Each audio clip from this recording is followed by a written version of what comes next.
I feel better when I'm in ketosis. Mentally, I have a little more mental clarity. There's lots of studies, like I said, that'll tell you that your brain functions very well on ketones.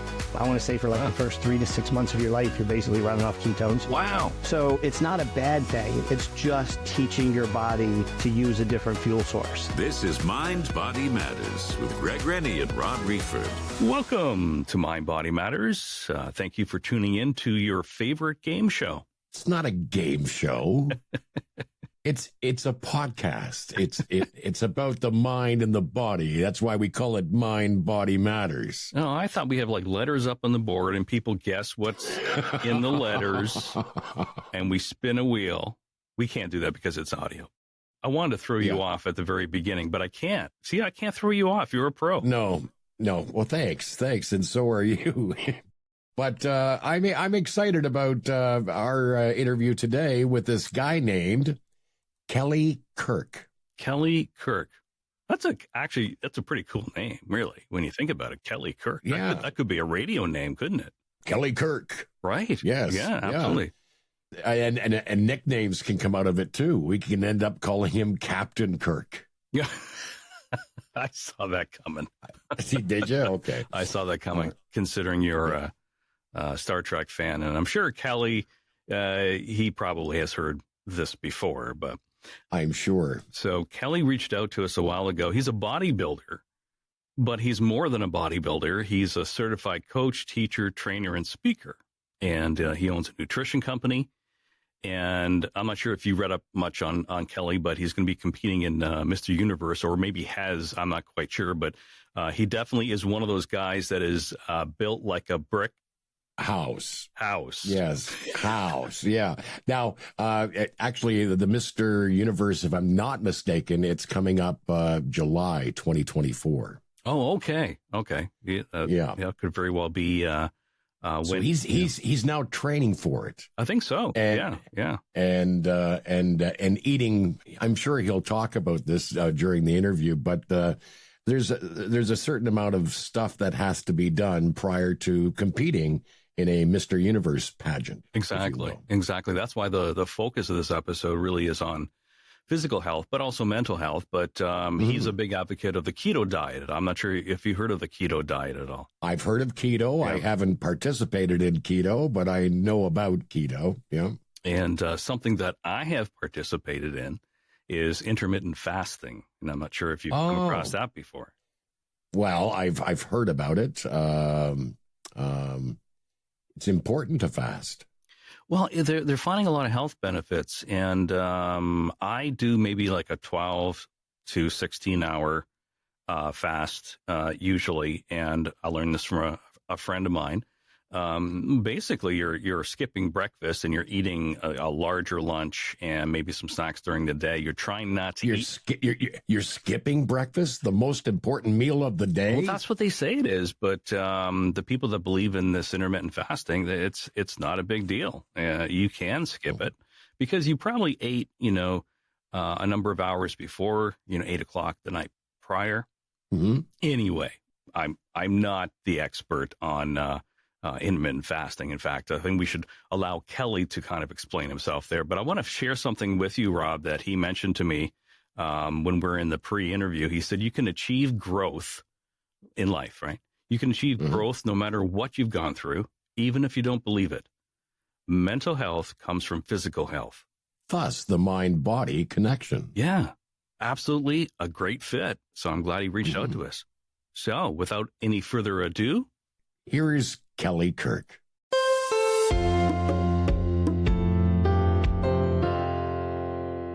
I see that you have a beverage as well. Yeah, my Gatorade or Powerade Zero. I run pretty much keto most of the time, so I don't do a lot of carbs. So I run Powerade Zero and Coke Zero if I'm not getting through my gallon and a half of water every day. Oh, good for you. The water is really important, isn't it? Yeah, same here. Actually, it's kind of funny. I've been drinking a lot of water for a long period of time, when I got a little bit more fit in my life.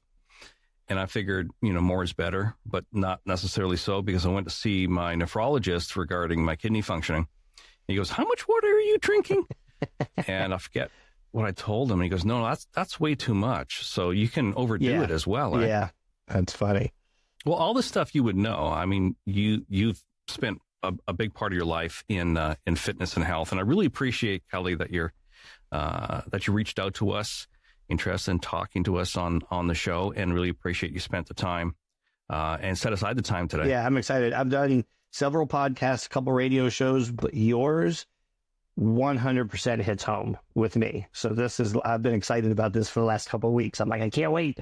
I said, this guy gets it. So, not everybody necessarily gets that. Everybody talks about, working out's good for all the normal reasons. I was like, no, this guy understands what I'm talking about. That's great to hear. We had a great conversation last week. It was great. And I mean, talking with you, I realized, wow, this is going to be an interesting chat because you definitely understand the mind and body, and your experiences in the past, like your personal experiences, really brought home for you the need to be healthy in the mind and then healthy in the body. And if you don't have those two, and you can add spirit too, but if you don't have the all of those working together, then you have to take a look at what you need to change. Yeah. It's funny you talked about, knowing this stuff like the water and all that stuff. I teach high school nutrition, so I teach nutrition and wellness. So I'm lucky enough that I can there's obviously standards that the kids have to meet, but since it's wellness, to me, your wellness is your mental wellness, your physical wellness, your spiritual wellness. So we spend a good part of the year talking about mental health and mental wellness. And that means we go off on tangents. We literally will talk about people fighting over the Popeyes chicken sandwich and crazy stuff, that goes on. If it's in the news and it's affected them, I'm like, let's talk about this. It's nutrition, it's mental health, But I tell the kids all the time, the science changes all the time. The stuff that we used to tell people 20 years ago, there's a lot of it that isn't true, doesn't work anymore. I was growing up, butter was bad. You're supposed to eat margarine. Right. There's stuff like that. We were pushed on us. There's a lot of the stuff you go back through and look at some of the old things that were pushed through, like the Food Drug Administration and stuff. Well, they were paid for by the sugar industry or certain parts of the food. Yeah, I tell the kids, you always kind of got to take it with a grain of salt. And I said, whatever I'm preaching to you now, 6 months from now, something new might come out and we might go, who knew? Yeah. We used to talk about a big one we used to talk about was, I think every person that's ever been a personal trainer has told, and a lot still do, you should eat 5, 6, 7 small meals a day because that increases your metabolism. Mm-hmm. It's the exact opposite. Oh, really? Literally the exact opposite. Yeah. Every single time you eat, you release insulin. Your body physically cannot burn fat with insulin spiked at all. So really 7 times a day, you're actually putting a halt on that metabolism. The reason from a bodybuilding standpoint, we used to talk about it, you have 45 minutes to get a protein shake in. You have to hit this anabolic window. This is when mTOR is spiked. mTOR is the process of which protein synthesis happens. So your body will take the protein and carbs and do what it needs to build muscle, right? And we were told you've only got 45 minutes to make that. It's about 24 hours, so you could literally train and not eat for 20 hours and get your protein in. Yeah. And scientifically now they know that that's okay. It doesn't really make a difference. So just a lot of stuff. It's crazy. And, I still see a lot of that on the internet. You'll see people pushing everybody's a coach or an expert. Mm-hmm. And I am certainly not the one that's afraid to say, nope, I was wrong. I totally called that one wrong. And it happens now. I always pride myself with all the people that I know, not only in the bodybuilding industry, but the fitness industry and the stuff that I read and watch and look. I love it when I find something new or figure something out that I didn't know. It's great to learn. It's a buzz, eh? Yeah. And I'm like, well, guess I was wrong about that, and go back. So I always tell the kids, whatever we tell you now, just hang on 6 months. It's liable to change a little bit. Wow. I want to ask you about the mind-body connection because that's usually where we start. But I mean, in this conversation already, I'm thinking, what do you think about intermittent fasting? Because that's a big thing now. I do it. Yeah. So 6 years ago, I guess, Sophia and I, everything on the internet was intermittent fasting and keto. Yep. That's what everybody was talking about. Right. And we've both, as bodybuilders, done low carb. Anybody that's been a bodybuilder has done low carb, because those last couple of weeks you drop down to 40, 50, maybe 100 carbs a day, right? You feel awful. You get brain fog, you're tired. So we're watching all this stuff online, talking about intermittent fasting, whereas we're used to eating continuously, and low carb, which we all go, man, low carb's horrible. You feel like crap. So we're watching this, and I'm a hater. So I see all these people online talking about all this stuff. And I was like, babe, let's try this keto crap for a couple of weeks and do some videos and show everybody that they're a bunch of idiots, that this stuff doesn't work. Oh, yeah. There's no way. And she was like, yeah, let's do it. So we go on this big keto thing.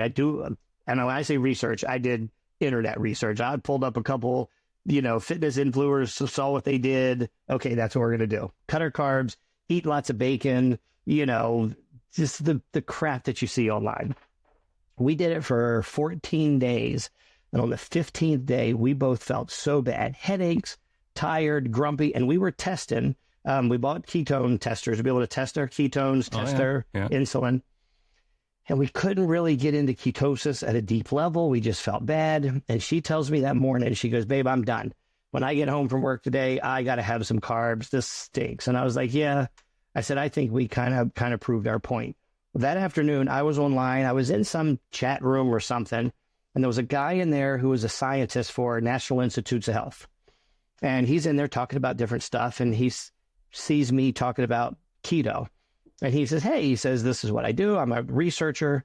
He said, this keto diet has been around for 100 years. Oh, really? We in the medical and science community, we use it for kids with epilepsy. We use it for different types of cancers. There's tons of research on stuff that it's doing now.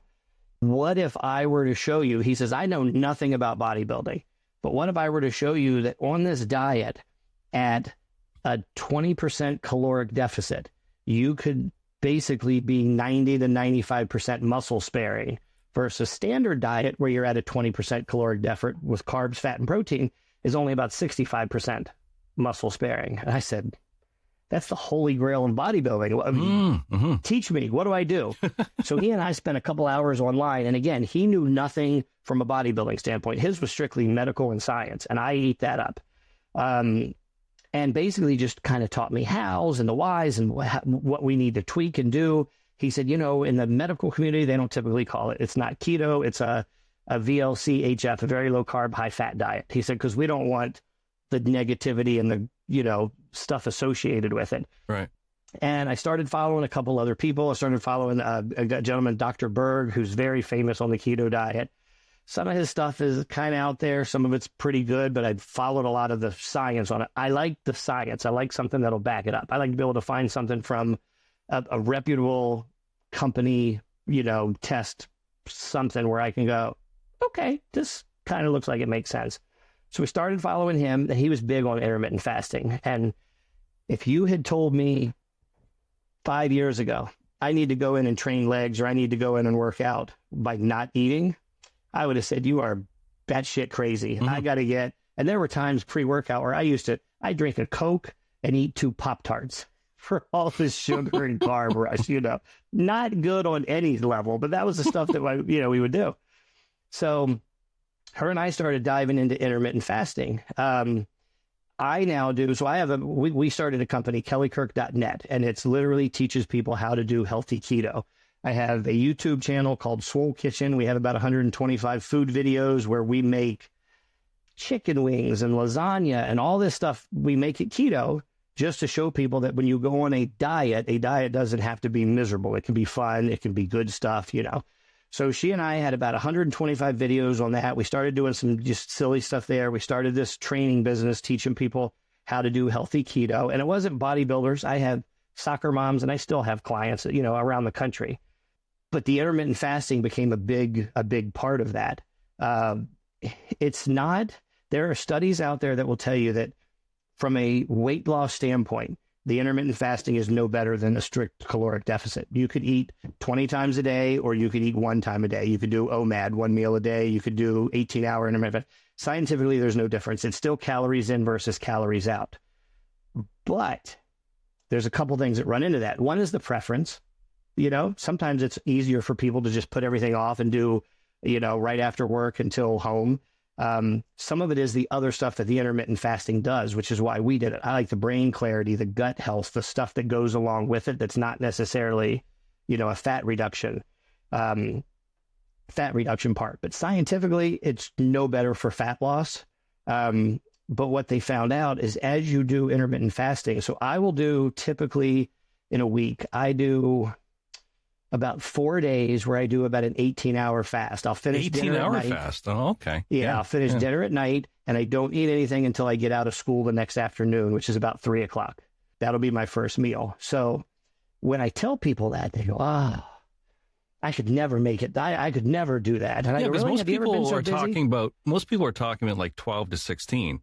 Yeah, but 18 when I'll seems tell long. people, I'll go, have you ever missed breakfast? I said, you get up in the morning, you're running late for work, and you're like, you know what? I'm just going to grab some coffee and boom, and you go and you don't miss breakfast. Yeah, I've done that before. Were you okay? Yeah, but you ate at lunch. Yeah. I said, well, guess what? That's a 15-hour fast. Right. You probably finished at 9 o'clock last night. You're going to eat, you missed breakfast, and you eat at noon. You just did a 15-hour fast, and you didn't even think about it.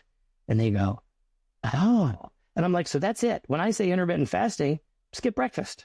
That's literally all it boils down to. That is you're goes missing against breakfast. years and years of what we're told. Breakfast is the most important meal of the day. You got to make sure you get something in and at breakfast. Now we're realizing that's not the truth. I literally, on all my tests, the kids laugh at me because I always have some old wives' tale or something like that. We literally just had a test this past week, and we were talking about digestion. That was what we were going through, this digestive system. And one of my questions on there was, you should never swim 30 minutes after eating or you might drown. Because God knows all of our parents and grandparents was. And you'll cramp up or something. The amount of kids that were still arguing with me. But Mr. Kirk, my mom said, I said, your mom's wrong. You can go eat and swim all you want to. So they get mad at me. I go through a lot of that. But I'll do about, like I said, I'll do 15 to 18 hours, probably 4 days a week. And then Saturdays and Sundays, I eat continuously through. I get up in the morning, I eat. I also do carbs generally now on a Friday night and Saturday morning, but I'll eat when I'm hungry. So it might be 4 times a day, might be 7 times a day, whatever it is. And then usually Sunday night from dinner until Monday night at dinner, I'll do a 24-hour fast. Now, that's a 24-hour fast with water. I'm still doing water. I'm doing electrolytes. I'm doing all my supplements and vitamins, but just no food. And the reason I like it is because I like the feeling of being in ketosis. Your brain is very, very efficient running on ketones, much more so. You have to have a certain amount of glycogen to function, but your brain, ketones is a preferable source, some people think, for your brain to function on. So I like the brain function of it. I like the energy level of being in ketosis. It's very easy. When you have low carbs and you're eating 40, 50 carbs a day, you get that 40 carbs in the morning, your body burns through it by 10, 11 o'clock in the afternoon. You're tired. We all get to that 3 o'clock, end of the day, I need something to get me till 5 kind of thing. In ketosis, you don't have that. It's a pretty level energy field because your body, when it runs out of food from your diet, is going to look for fuel from your body. So it's going to look around and go, okay, I need to make ketones. That's what we're running on. What do we make ketones out of? Body fat. So let me take some off your butt, off your cheeks, off your belly, wherever it is. So your energy level is much more stable in ketosis. So I like that from a keto standpoint, but also from the intermittent fasting standpoint. And then there's so many studies also. There's a Japanese scientist, I want to say 2017, maybe it's within the last 5 or 6 years, won the Nobel Prize for looking at intermittent fasting and gut health. So there is so much science going on now on what goes on in our gut. They're finding out that your gut biome can help control Alzheimer's, different types of cancer, different diseases. Like there is so much, there's trillions and trillions and trillions of bacterial strands in your gut. I got a problem with that myself. Yeah. And they're finding out that your gut controls so much. I mean, they're just scratching the surface.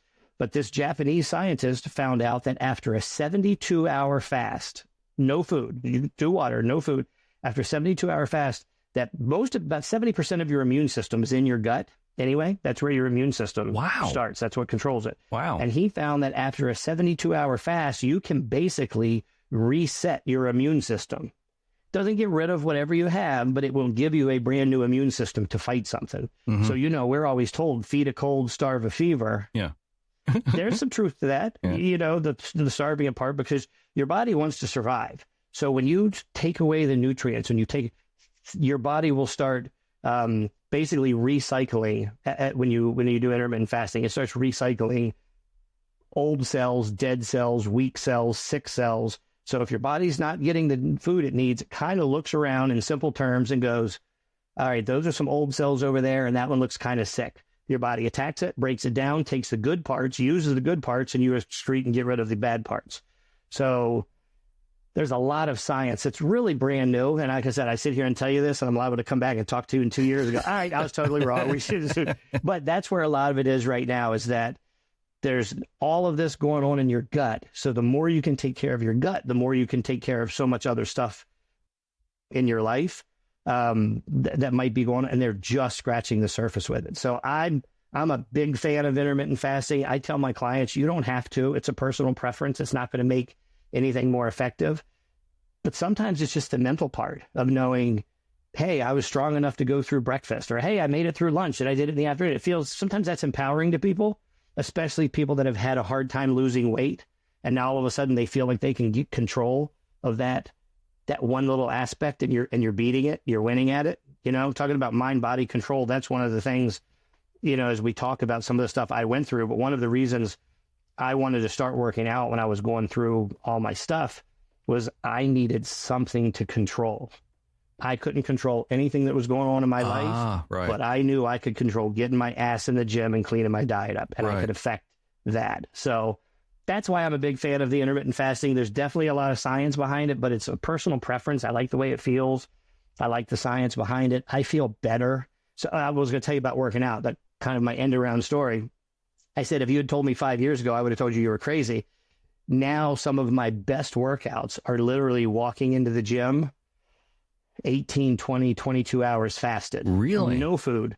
And I will go in there and just absolutely crush. Most people would think you wouldn't have any energy to do a workout if that was the case, right? You're running on ketones, so it's a different form of energy. You're teaching your body to use a different type of energy. I wouldn't do it if I had never been in ketosis before, but I always make sure that I test my fingers, check with my blood. You can check and see if you're in ketosis. And if I'm in ketosis, those workouts are phenomenal. There's also a lot of science now that will tell you when you have food in your stomach, something like 60 to 70% of your cellular activity and energy is going towards digesting that food.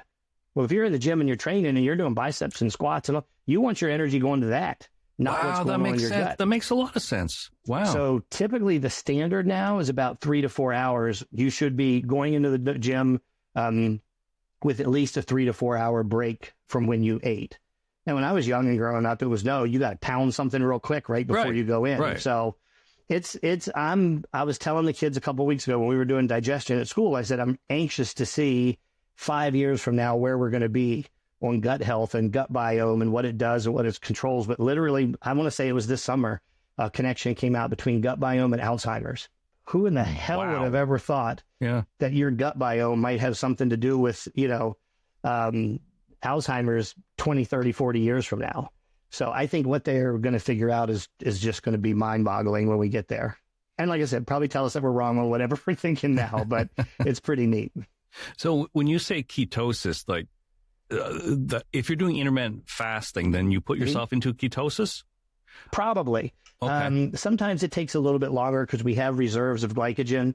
Your body has to have glycogen to be able to make your muscles contract. I want to say you need about 40 grams of glycogen a day to run your brain, if I remember the numbers right. So you have to have that, but you do not have to physically eat carbohydrates to get glycogen. Your body will break down fat and muscle, or fat and protein, through a process called gluconeogenesis, and it will turn that into the glycogen that it needs. So you have to have some carbs to function. But out of carbs, fat, and protein, carbs are the one thing that we could never, ever, ever eat, and we would live just fine.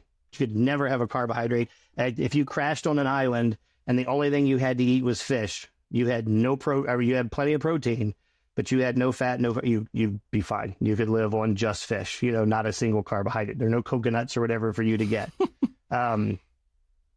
So from an energy standpoint, with the ketosis, if you're in ketosis, like I said, it's a more level part of energy. The glycogen gives you the energy for the fast reps, quick burst of strength, quick sprint, whatever it is you're doing, where the ketones is more of a level energy. Your insulin doesn't spike and go up and down, so you don't hit that at 3 o'clock afternoon crash. I feel like I can do cardio better, but your strength definitely takes a little bit of a hit in the beginning. But if you're doing intermittent fasting, 15, 18 hours, that's about when ketosis will start. So again, it just depends on how many carbs you have in store. If you had 300-400 carbs the last couple of days, then no, you're not in ketosis. But if you're running low carb, typically 15, 18 hours might be enough to get you in. But it's definitely the benefits for all the gut and all that is still going to be the same. Well, I'm learning a bunch of stuff already.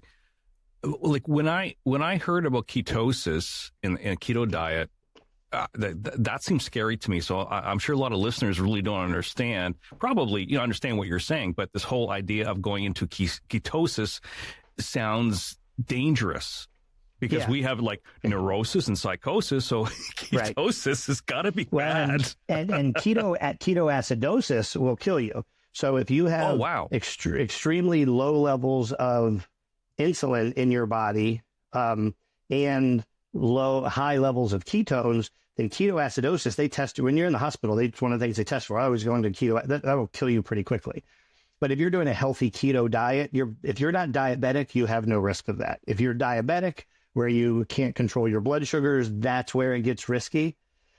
And you really have to test and make sure that your numbers are okay and your sugar levels are where they're supposed to be and all that. But if you're not a diabetic, there's just no risk to that. What it's doing is we've grown up our entire lives. Your body has ran on carbohydrates as the main fuel source. What you're getting, which means glycogen. So carbohydrates, get broken down and turn into glycogen. That's what your body uses for fuel in simple terms. In ketosis, what you're teaching your body to do is go, okay, we're out of carbs. He's not feeding us any carbs, but we still got to do it. What are we going to live on? Your body kind of looks around and goes, oh, he's got some fat on his butt or his gut or wherever it is. Let's take that, break it down. It turns into ketones, and we can run off ketones. So it's literally training your body to run off a completely different form of energy than what it's used to. Scientifically, is it better or worse? There are people that are hardcore keto and tell you this is the only way to go, blah, blah, blah. And there are people on this side that will tell you, oh, you should never, never, never. The truth's probably somewhere in the middle. For me, it's more of a preference. I feel better when I'm in ketosis. Mentally, I have a little more mental clarity. There's lots of studies that, like I said, that'll tell you that your brain functions very well on ketones. When you're born, babies are born in ketosis. You don't have your running off of ketones. I want to say for the first 3 to 6 months of your life, you're basically running off ketones. Wow. So it's not a bad thing. It's just teaching your body to use a different fuel source. Everybody doesn't go through and test. There's a company called Keto Mojo that makes it real simple. You literally prick your finger and you put it on there and it gives you your blood sugar and your ketones, tells you what level of ketosis you're in. And you can look at that and say, well, this is good for weight loss. This level is good for medical. This is good for gut health. This is for kids with, diseases and stuff like that, because the diet is used for people with certain diseases. They're finding that some cancers, not all, but some cancers thrive off of sugar and carbohydrates, and they can't live in a ketone environment. So they use it to treat certain types of cancer. I want to say brain cancer, but I might be wrong on that. I can't remember, but I know that I've read some stuff on cancers. They're finding out different things with Alzheimer's on it. They'll put you in a medical grade level of ketosis to where they're monitoring and making sure you are literally, your insulin never spikes, your sugar never drops, you stay nice and even, but your body's running off of ketones. So it can be scary. That's one of the things that I try and get people to do. The other thing a lot of people hear is keto. And if you look on the internet, it's this guy eating 2 pounds of bacon, 6 hamburgers, a bunch of fatty crap. And that's not healthy keto either. At the end of the day, that's no better for you than eating a bunch of candy bars. It's still not good. So Sophia and I would really push the healthy version of keto, which is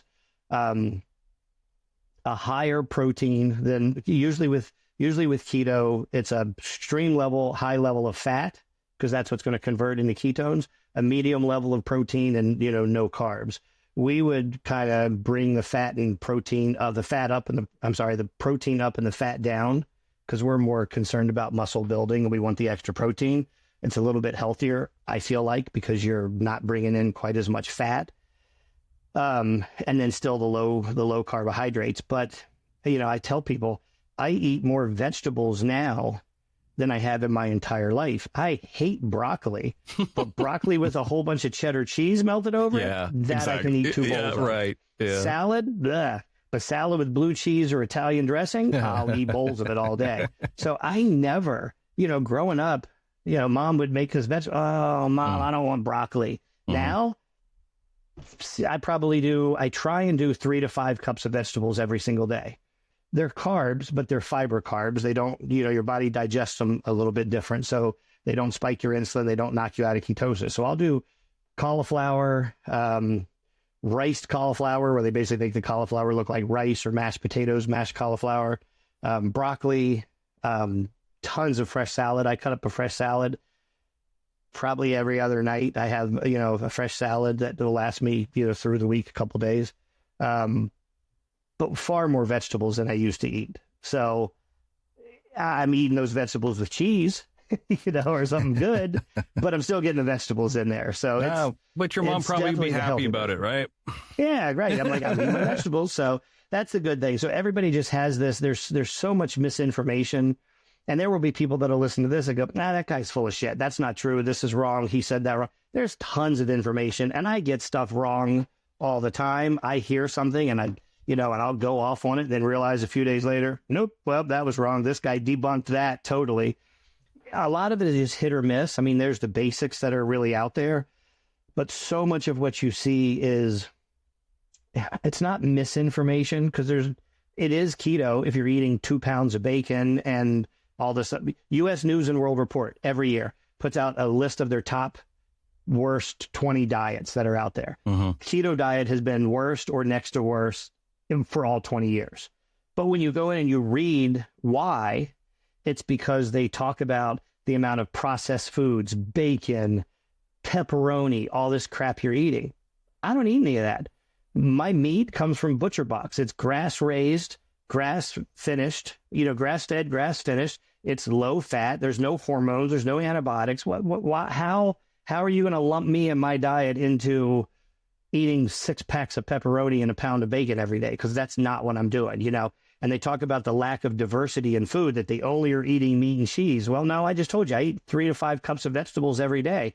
I would venture to say that the average, person in North America is not eating 5 to 7 cups of vegetables a day on any diet. No. But I do, because, again, I'm putting cheese on it, but I'm still getting the vegetables down.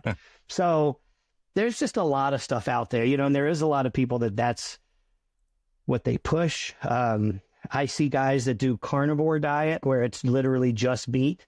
So it's keto, but it's keto without the vegetables. Guys tend to love it. I have more male clients that will go, I get up on Sunday and I can cook ribs and burgers and chicken wings and chicken thighs. And I'm like, yep, and eat them up. But make sure you eat some vegetables to do some other stuff with it, Yeah. So guys, I've run across more male clients that love it than I do probably female clients, because the female clients stereotypically and typically generally go, well, I'm really missing my rice or my cake, or I want that potato. And guys are like, spare ribs? Yeah. Fire up the grill. Let's bring it on. Bring it on. So it's totally different. That was one of the biggest things that Sophia and I had in common, is we're both foodies, and she was tiny. Sophia was 4'11", 115 pounds. My God, she could eat, and everybody knew it. Everybody would just laugh, because we would go to, always all you can eat seafood house, all you can eat Brazilian steak houses, that kind of thing. So the food is a big thing, and it's a big thing with my life now. That's everything I do kind of revolves around the same stuff. So you mentioned Sophia. So, we talked a lot about her when we had the chat on the phone. If we can rewind a number of years to how you got to where you are right now with bodybuilding and nutrition, you were at a really, really tough spot in your life regarding mental health, and then you met Sophia. Can you share what your life was like when you met her and how she changed you? Yeah, I mean, I'll go back even a little before that quickly. I had a pretty, I'm not going to say easy, but I'm going to say I was successful at pretty much everything I touched up until I was about 40 years old. Whether it was high school or college or jobs afterwards. If I wanted a job, I got it. If I wanted a car, I bought it. Everything, seemed to go really well. My two best friends and I opened up a gym. We opened up a powerhouse gym here in Northern Virginia. Thought, like everybody does when they open a business, that we're going to be multimillionaires and living our best life and everything's going to be easy. This was 2007. The economy was getting ready to tank. We didn't know any of that, and we struggled for a number of reasons. The second or third year that we were open, I guess the third year that we were open, my nephew and niece, my brother's kids, my brother was divorced, and his ex-wife had remarried, and her husband had a mental breakdown, for lack of a better word, and murdered her, shot her in the back of the head 3 times one night, and walked down to the bedroom where my nephew and niece were at 11 and 12 years old and put a gun to their head and killed both of them. Oh, my God. So to say that shook up everybody's life was, kind of an understatement. Right. It was the first time that I realized, and it's easy for me to look back now, but I realized then that this gym community, the fitness community, the people around it, were more than just clients that were paying me $25 a month for a membership. It boggled my mind how much these people supported me and my family that they barely knew, whether it was flowers or there were 3,000 people at the kid's funeral. It was an international story.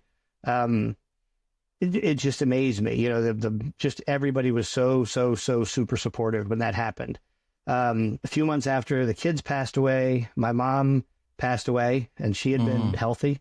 It kind of felt like it was, that the kids needed their grandma. So she went, and about 30 days after my mom passed away, my dad was diagnosed with stage 4 brain tumor. He lived about 13 months after that. So in a series of 18 months, I lost, 4 very important people in my life. My God. Fast forward a little bit past that, and I've since lost another brother, lost my nephew to a drug overdose, another older nephew to a drug overdose. So a lot of loss there. But from the gym part, my partners and I just had a falling out. We didn't agree with how the gym should be run and how things were done. So we split. I walked away from the gym and knew that I wanted it back, but couldn't have it right now. Went to Powerhouse Corporate. They said, "What do you want?" I said, I want the gym. I want to run it my way." They said, "Hang on. They're probably not going to make it.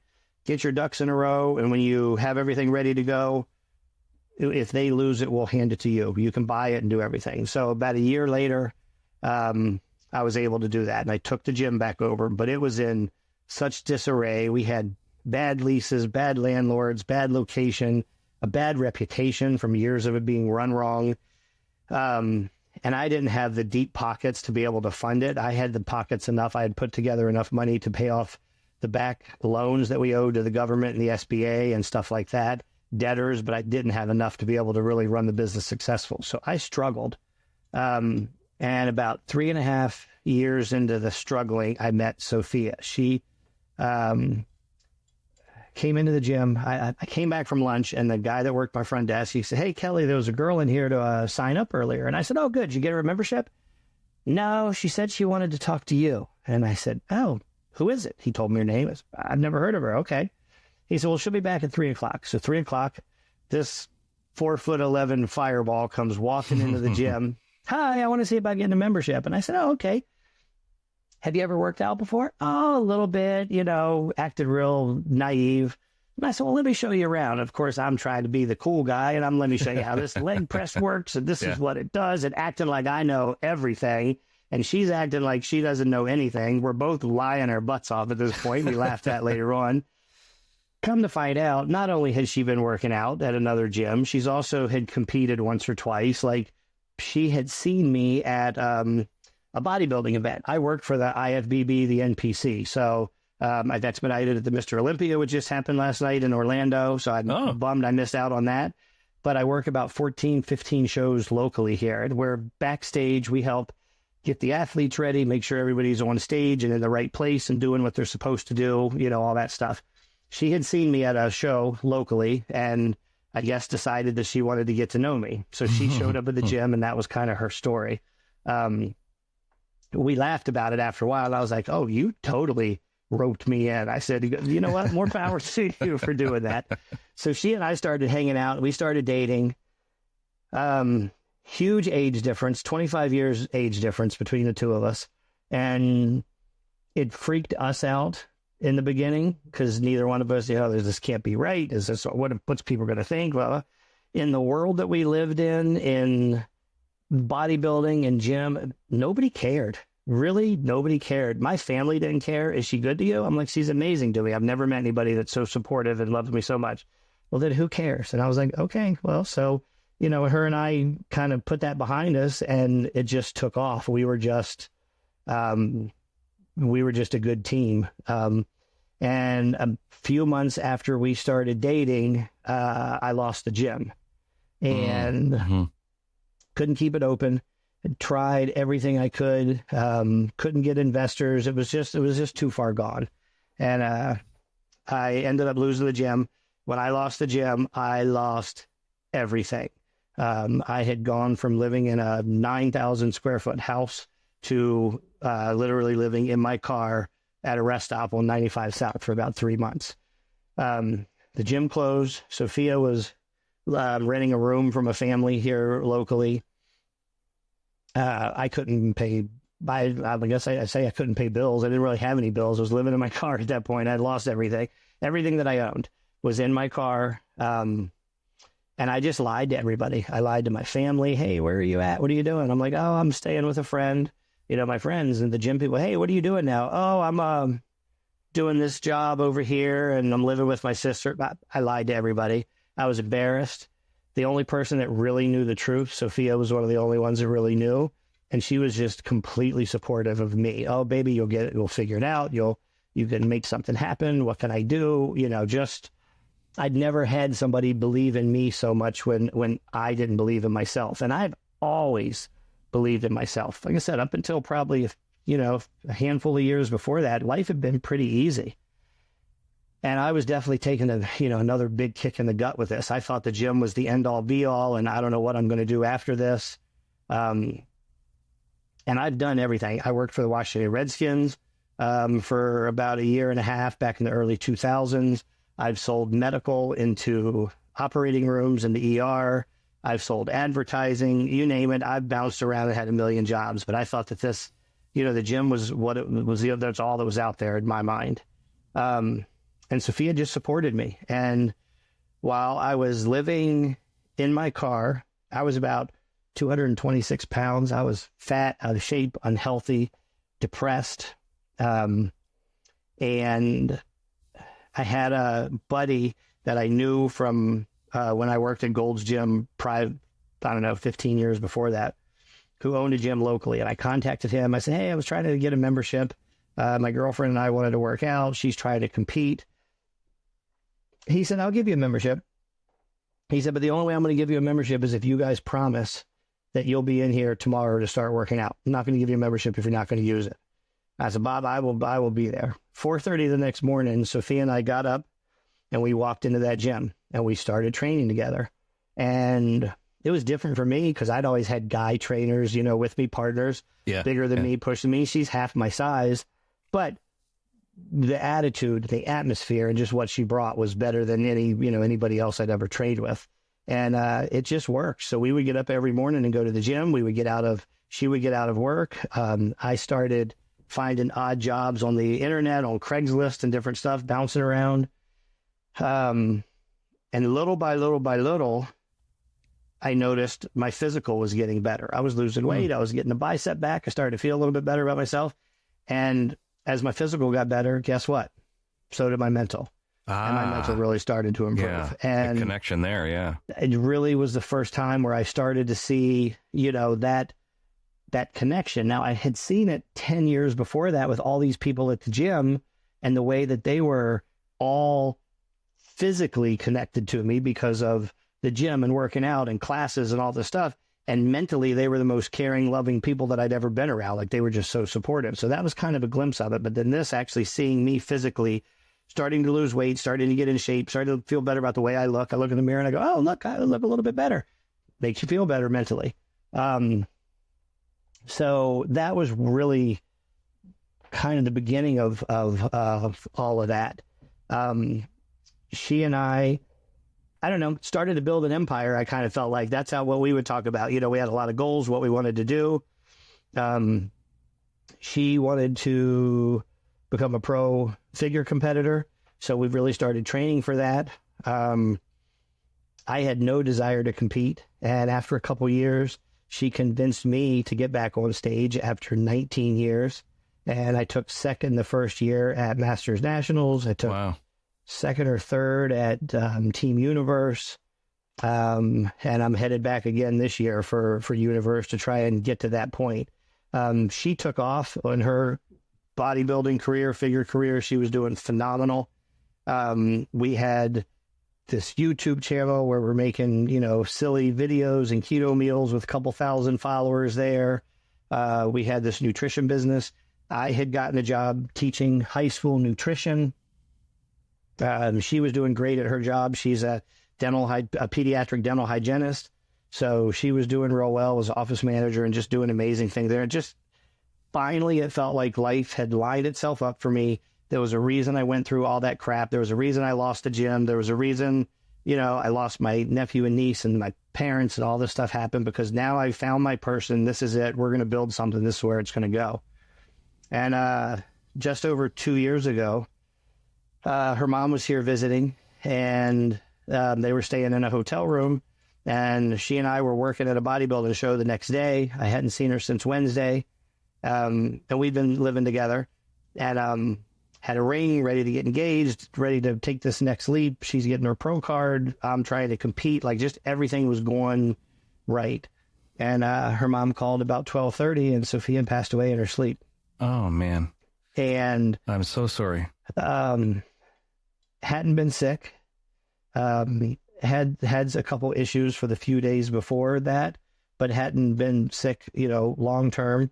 Wasn't in prep for a show, nothing. I mean, her diet had been normal at that point, no keto. Mm-hmm. It was literally nothing. I mean, everybody, when it happened, had so many things everybody wanted to point to. Well, no, right. I'm sorry. And the people that dealt with her and dealt with the autopsy and all of that I talked to, everybody said sometimes shit just happens and there's no reason for it. I talked to a guy who was a forensic pathologist, and he said, I've still got 17-year-old kids that drop dead on a football field, and I can't tell you why. So it's one of those where I'm never, ever going to know the real reason why. I don't know that it matters. I don't think it would make it feel any better or worse. There's nothing that's going to change that. She was the happiest person that anybody knew. She was bubbly. She light up a room. I have people from all over the country when I work shows come up to me and recognize me and tell me, hey, I follow Sophia on social media. Oh my God, she's so beautiful and so great. And she was at a show, in Florida, and she met me backstage and she talked to me about this and this. And she was just, boggled my mind after I left her. Every store I would went into, 7-Eleven, the gas station, people asking about her because everywhere she went, she was just this bright light.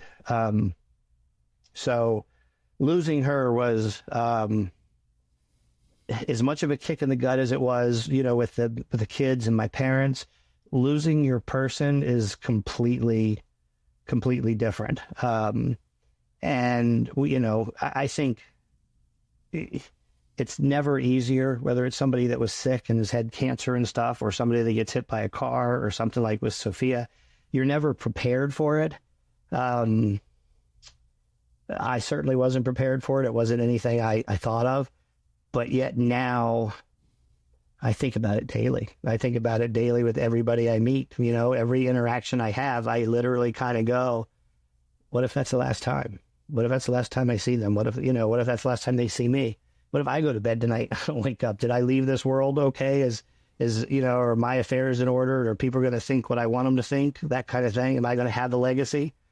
And that's kind of where I am now, is I am bound and determined to leave her a legacy. I want her to have a legacy. I don't want Sophia to be, not that I feel like she'll ever be forgotten, but I want her to have a legacy. I want her name and her image and everything about her to be something. So part of that is just the way I live my life. I think I've changed a little bit since she's gone, but then also with the foundation and all that I started. So.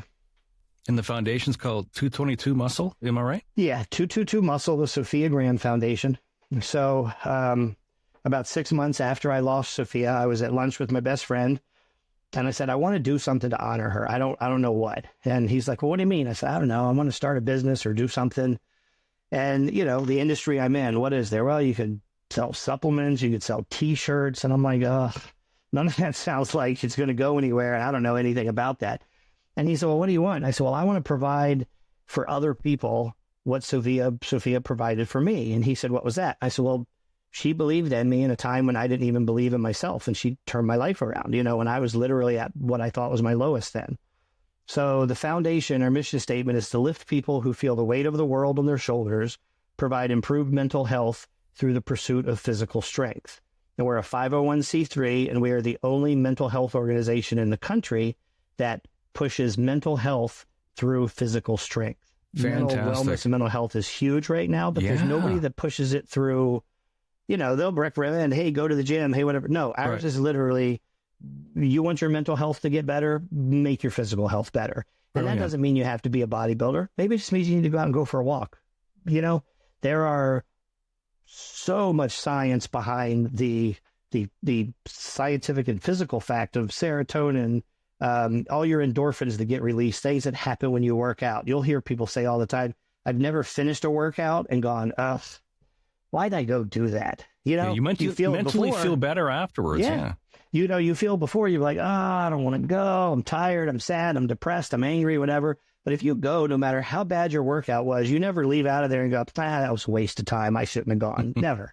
So there's that. But then there's just the mental aspect of it too, which, I really push from her, is when you start to see changes in yourself, when you start to feel better, and that change might be, you're not out of breath walking up the stairs. It could be simple. It doesn't have to be, hey, I'm on an Olympian bodybuilding stage. It literally just could be something as simple as that. You start to feel better about yourself.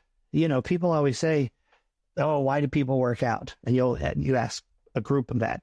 Oh, I want to be healthy. Oh, I want my blood pressure low. No, you don't. You want to look good in a bathing suit. We all do. At the end of the day, yes, there's some health issues to it, but we all want to look better and feel better about ourselves. Exactly. And that's different to every person. It might be a bodybuilder. It might be, I want to lose 50 pounds. It might be, I want a bigger butt. I mean, there's something for everybody. So we all want to feel better about ourselves. And that's the part that we try and focus on.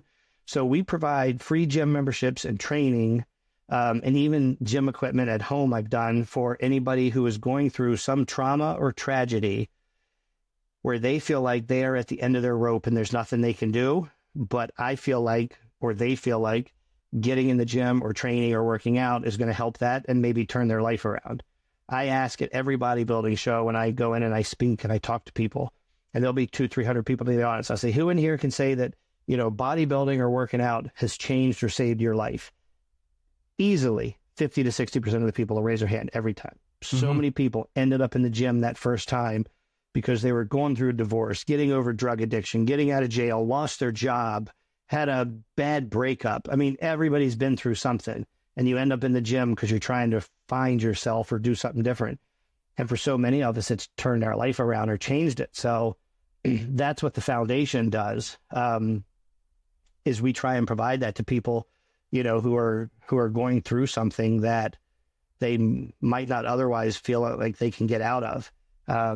And since I started the foundation, I've also become certified through John Maxwell, training and keynote speaking and leadership development. So I also will go into businesses, churches, schools, sporting events, and really talk to people about failing forward, about going, I say, go through what you grow through what you go through. there were times in my life in the last 15 years where I was done. You know, I didn't, why am I getting up in the morning? What's the reason? Why am I even going to try and do this again? I look at my brother who lost his 2 kids. You know, he went through a serious time about that when the kids got murdered. What's your why? Why are you getting up in the morning? What are you doing to this? And I talk to the kids about that a lot of time. You have to find your why. And for some people, it's easy. Some people you can look and go, well, it's my 2 kids. That's my why. You know, for some people, it's your wife or your husband. Sophia was my why. I don't even know that I knew it when she was physically here. I knew that she was the reason why we did what we did. I knew she was the reason why I had advanced to where I was, but I don't know that I ever put it in those terms until I lost her. And it became, why am I going to get up this morning? She's not here. Well, she's still my why. She's still, looking down on me. She's still with me. I still want to leave a legacy for her. I still have boxes that we need to check. There are goals that we had, and they're our goals. They're not my goals. They were our goals. I didn't have any of those goals before Sophia. I really try and teach and push that on everybody. What is your why? Figure out what gets you going in the morning. And no matter how bad you think life is, you can always take that step forward. It's kind of the law of 1%. You don't have to get 1,000% better. Get 1% better. Every day, do something, figure something out to move forward. So it's really just been because of everything negative that's happened in my life. And I say negative in a sad sense of all the bad stuff that's happened. But the good stuff with Sophia and school and John Maxwell and all of this stuff has really come together. And the bad stuff is the reason that the good stuff now exists, and there's not a day that I'm ever going to wake up for the rest of my life where I don't miss Sophia. There hasn't been a day in the 26 months that I haven't woke up and bawled my eyes out at some point. And I don't care. That's just that's what life is. And nobody else is going through what I go through. And I'm okay with that. I've just accepted it. But I have boxes to check. I want her to be proud of me. I want everybody else to be able to look at me and be proud of me. I want to be proud of myself. And no matter what you believe, happens to us. And I talk to so many people from so many different religions and so many backgrounds and beliefs. And I talk to people everywhere. When you die, that's nothing. You're in the dirt. When you die, you go to heaven. You Hindu. Yeah. I mean, there's a million. But right. I don't care what you believe. You can still focus on the fact of losing somebody that means so much to you. And the things that have happened around me since she's gone, you can't explain to anything other than the fact that there's more to this life than what we physically see on a daily basis. So that's a whole nother podcast I could go into for hours with of the amount of things that happen. When we talked, you mentioned this thing, and you just mentioned a little while ago about failing forward. Mm-hmm. I was fascinated by that. Can you share with the audience what that means? Yeah, I mean, so this summer, I competed at Masters Nationals in Pittsburgh bodybuilding show. And I had set out literally 364 days before that. I took 4th place, I think. Worst showing that I've ever had in any show I've ever done. And I was bound and determined, I want to win the show. I want to get my pro card. I need to do everything. So everything focused on. Now I've still got school going on. I've still got this foundation that I'm starting, but I was focused on bodybuilding. Boom, boom, boom. 364 days, my diet, my workout. I go to this show. I brought the best look that I have ever brought. Hands down, the best I've ever brought. I felt good. I looked good. My conditioning was on. My size was on. I had brought up weak body parts. I was very proud of what I brought. My coach had looked at me, proud of everything that I had done. I went in and I didn't win. Second place. Didn't get what I wanted. Left. Posted some stuff on Instagram, Facebook, and I said, this is so much for this year. This was a failure. Back again next year. And I posted a couple pictures. My news feed, cell phone, text messages blew up with people ripping me. How can you say that you failed? You look phenomenal. Look how good you look in these pictures. I had people even take it to, what do you mean you failed? You know, you've started this foundation and you're doing this and that, blah. I mean, all this stuff. And I thought about it for about 24 hours, and I finally went back and I put up a post and I said, this is failing and it's okay, but I am failing forward. I am taking this failure, no matter how you slice it. I set out to be first place.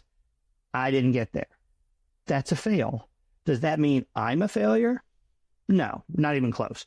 Does that mean I think I'm a failure? No, it means I failed at my task. When the Buffalo Bills back in the 90s or whenever it is, they went to the Super Bowl 4 times, never won. Yeah. That's a fail. You're still the second best team in the entire world, and there's a lot of people that would want to be in your place. But at the end of the day, that's a failure, you know? And that's kind of how I likened it to this is I failed.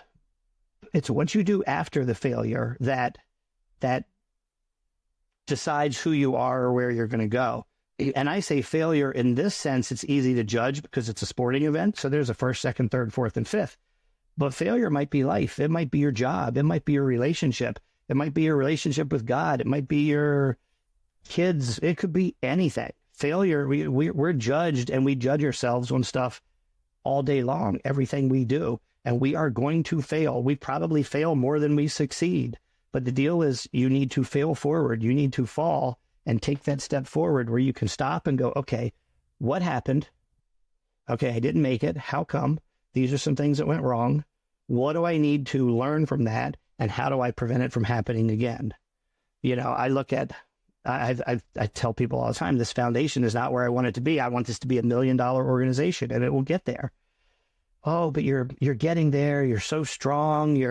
That's one of the things that people tell me. I think we had talked about that, how people treat me now, after everything that's happened. Yeah. And people tell me all the time, oh, you're so strong.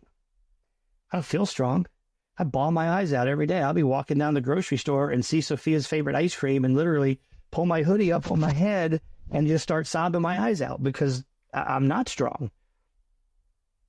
But I don't feel like I have any other choice. And I don't want to fail backwards. I want to fail forward. And so to me, the failure, I guess failure is not necessarily the right word for it because it encompasses so much in your life. It's still a failure, but her not being here is a failure to me. It's a loss. It's a setback, I guess might be a better way, to be able to put it. Losing the gym was a failure. I failed at that business. I didn't keep it open. But there were so many positive things that came out of it, the relationships, the people, the stuff that I learned. Like I said, it could happen in, relationships with your kids, with your spouse, at work. It's just leadership encompasses so much of our life that we don't think about. So I hope when I sit here now today, and my story is not done. I'm not done growing. I'm not done learning. I'm not done changing.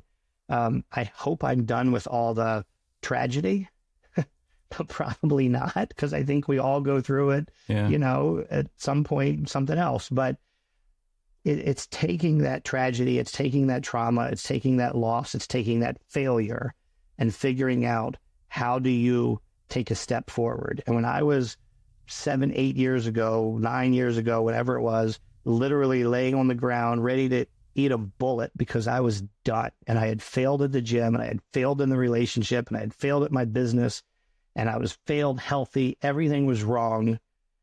I was done. What's my why? Why do I get up tomorrow morning? What's the reason for this? And my ex-girlfriend, actually, her mom had written me an email ages before this. And it was when she and I were breaking up. And the email from her mom talked about how I'm sorry that things aren't working out, but you're such an amazing man. I just want to let you know you mean so much to our family. You're so patient with the kids. I'm so impressed by your work ethic and all this positive stuff. And I'm laying there on the floor, kind of at the end of my own rope, and I'm reading this email. And I remember thinking, who the hell is she talking about? Because that's not this guy laying on the floor. That's not what I see. And I read it again, and I read it again, and I read it again. And I'm like, okay, that person she's talking about is who I used to think that I was. And I guess this is what everybody else thinks of me too.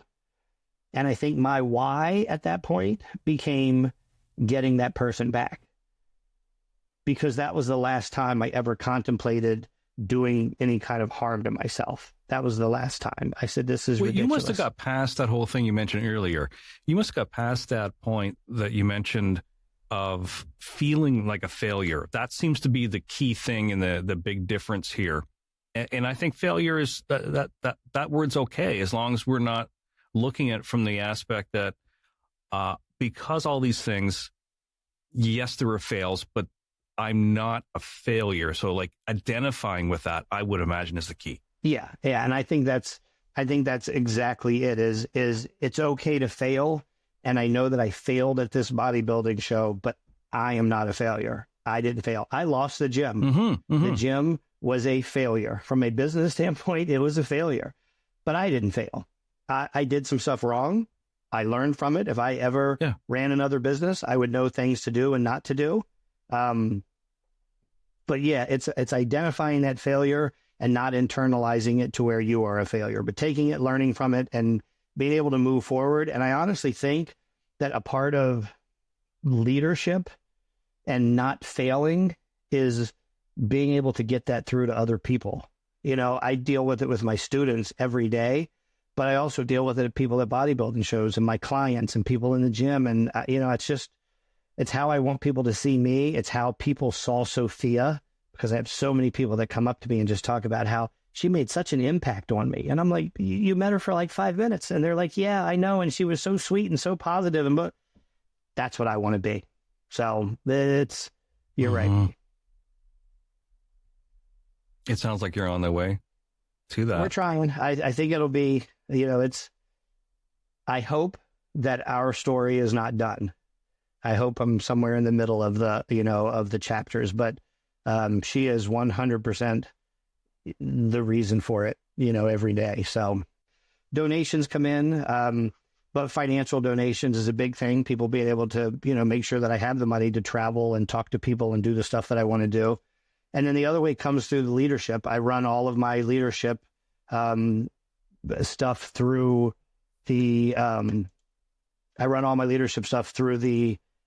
foundation as well. So I can go into a business, a church, a school, and do a mastermind group or speaking workshops, coaching services, leadership assessment, all that. And I do that through the foundation. So somebody can actually come in to me, make a donation to my 501c3, and in exchange, let me do a 6-hour leadership program to your top salespeople, you know, and help them,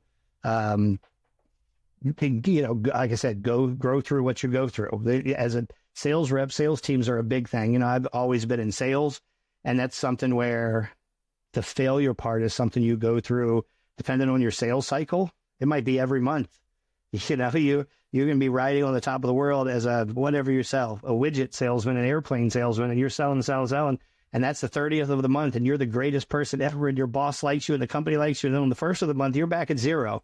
That's that hero to zero syndrome, and you're like, oh my God, I'm failing. How do I do it? So I try and help that mindset for salespeople, businesses, churches, schools. I deal with a lot of the students. You know, there's the kids, like the high school kids now that are graduating, are the kids that went through COVID first. So they've dealt with so much crap that none of us ever dealt with. So that's really where I want, like I said, I want this to be $1 million organization in the next 5 years. And I hope to reach thousands of people that I can help grow their, you know, mental health through their physical strength. That's really my focus. And that tied in with my bodybuilding and my eating and my teaching the kids. I mean, I have a lot of oars in the water, so to speak, but this is my primary focus. I think we talked about it on the phone, but there's that phrase, what doesn't kill you makes you stronger. Do you believe in that? Does that speak to your past experience at all? Yeah. And that's, so when I say grow through what you go through, and then also the tagline on my nutrition company is life's a sport, train for it. And what I mean by that is no matter what sports you're playing, if you're playing chess or soccer or football or whatever it is, you train for it. You train for everything every possibility that could come up. You train to make sure that you are physically ready, mentally ready. If they're going to, if you're playing hockey and, there's only 4 people on the ice, or what if your star gets hurt, or what happens to this? What if you have to replace the goalie? What if it's a power play? You practice for every single scenario that's out there. So you prep for it. Life is kind of the same way. We're all going to get dealt some play that we didn't see coming. We're all going to, the other team, life, I guess, is always going to be out there trying to, conspire against you. And in that sense, I feel like life is a sport. So you better train for it. And that's mentally, physically, you just have to be prepared for it. And it doesn't mean that you're not going to react. It doesn't mean you're not going to be emotional. It doesn't mean you might react wrong, but that's what you practice for. Every day, I guess, every day is practice for this thing we call life. And I definitely believe in that. What doesn't kill you makes you stronger, only in the sense that you realize that you can, that time 6 months ago or 6 years ago, when you were done and you didn't think you could make it, you learned to put that one foot in front of the other, and it might be little by little by little.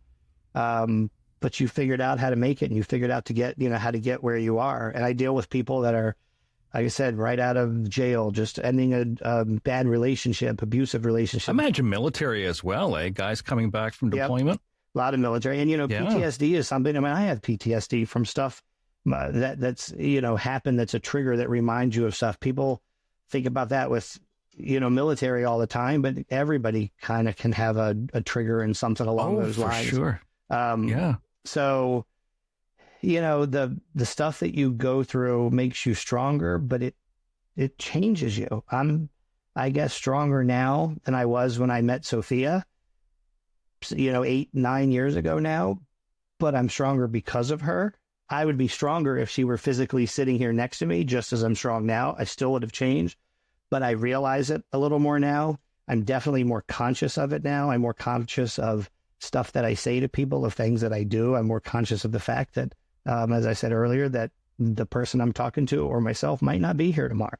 So if this is my last interaction, how positive does it need to be? So,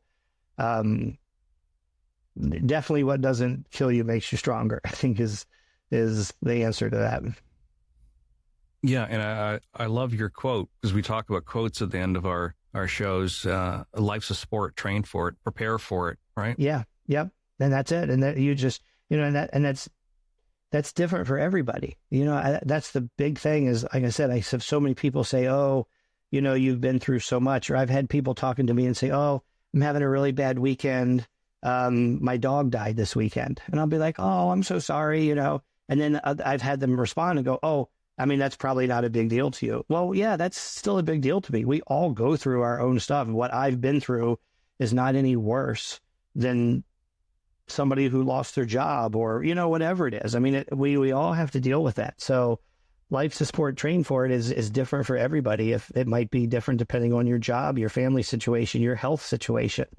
Knock on wood, luckily I have no health issues that I am aware of, but there are people that are in a wheelchair or blind or have, some debilitating disease. That's their life, and that's what they have to prepare for and practice for, so to speak. So I think it probably would mean something different to everybody, but at the end of the day, it's that mindset of being ready and knowing that you can deal with whatever, life throws at you. It's funny, Sophia and I used to talk when COVID first came out and everything got shut down, everything. And of course, there's conspiracy theories everywhere. There's going to be martial law and there's no food and the banks. And you remember aliens are coming, and my God, everything was coming down and nobody knew. The first couple of weeks, nobody knew what was real, what was going on. And I remember her, she was like, I'm really afraid of what's going to happen. I said, babe, you and I together are going to be perfectly fine with whatever happens. I said, you and I can make it through anything. I said, if it's something crazy like that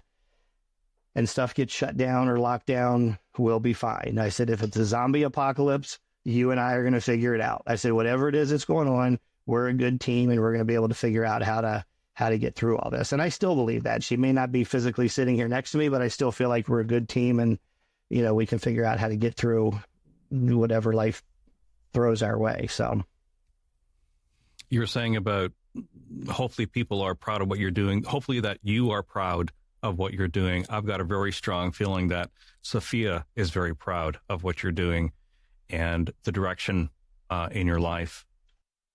We talked about many different things here, nutrition and bodybuilding, and I think you probably create a lot of interest in different areas. If someone wants to know more about what we discussed today, what recommendations and what is your website? How can they find out more about the Sophia Graham Foundation? You can go to either 222muscle.com or sophiagrahamfoundation.org. And both of those are the foundation, the 501c3 foundation website. They talk about how to recommend somebody that you might know that's going through, a trauma or tragedy that might benefit from a gym membership or training. It also goes through how you can donate and help the foundation. And it talks about my leadership packages and programs and a link to that as well. The other way, even easier, is probably just Instagram or Facebook. On that, I'm on, daily like everybody. Sophia Graham Foundation on both of those will come right up and get you attached to either one of those, and links to my personal pages and all as well. But sophiagrahamfoundation.org is where I hope really everybody goes to see some pictures of her, some videos of us, the foundation, why we are 222 Muscle, what we're hoping to do, and just kind of links to everything. I've got some testimonials on there. We've got some fun T-shirts and sweatshirts, pictures of events that we've done. We've done, several events over the past year and a half, and hopefully lots more to come to really help this whole thing grow and help a lot more people that are going through something that, we try and push growth when you didn't think it was possible. So that's really what I want people to understand, that no matter what you're going through, growth is possible. Yeah, I remember discussing that with you earlier, that growth is possible. And you support people who got a lot of weight on their shoulders. And what a great foundation to help people that are going through tough times. Thank you. Opportunities to get fit. You're doing great things. You did actually, at the very beginning, we were talking about the keto diet. Just before we go, I'm interested to know where I should find out, healthy information about that, because we can go on the internet and we can get caught up in a YouTube video where the guy is like scarfing back bacon. But what books do you recommend that are healthy? Yeah, I would say come to, so I have another website, kellykirk.net, and that's actually my nutrition website. Oh, great. Where I have videos on there that talk through it. And when clients hire me, I actually have a series of about 10 or 15 videos that I send out that explains ketosis and why, and the science behind it, and supplements you need to take and why they're important and all that kind of stuff.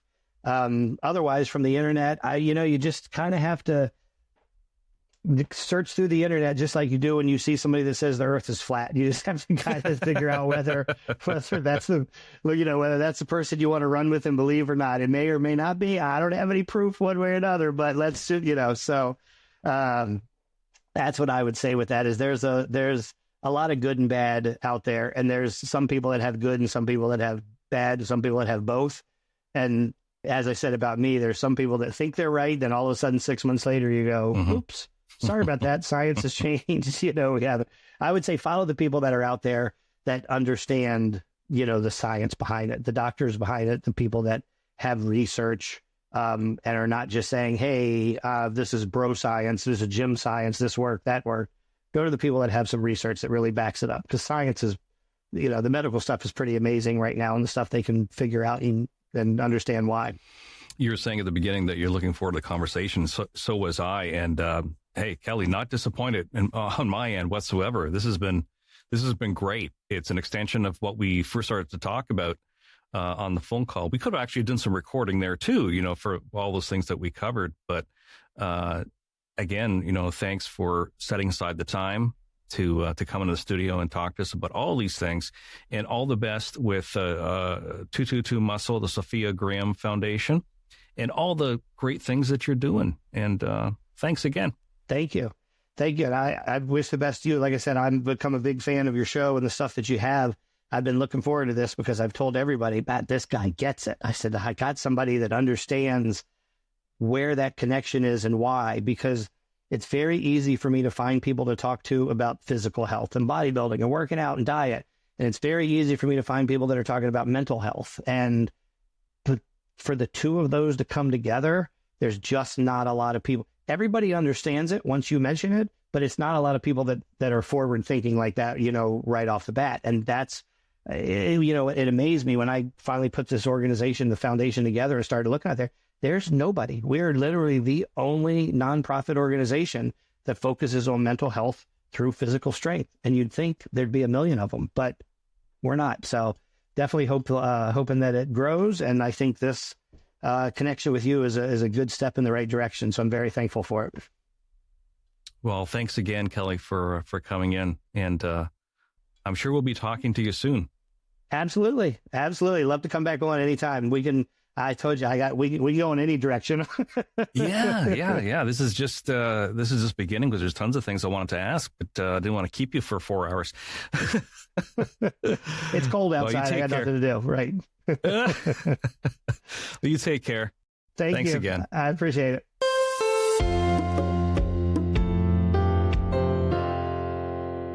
Well, there you go, Rob. Our interview with Kelly Kirk. What did you think?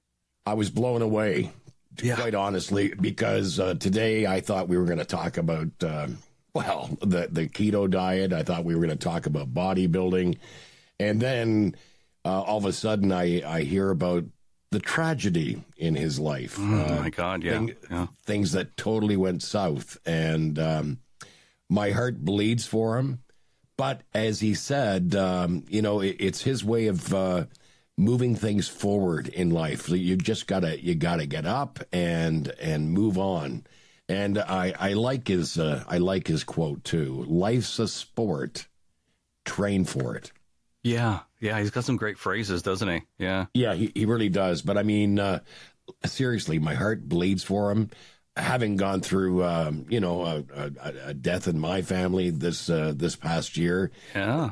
This episode really hit home. It did. Yeah, I can hear it in your voice. Yeah. Yeah. The loss of someone close to you. You know what that feels like, yeah. Oh yeah, and like earlier on in the interview, he described Sophia as being a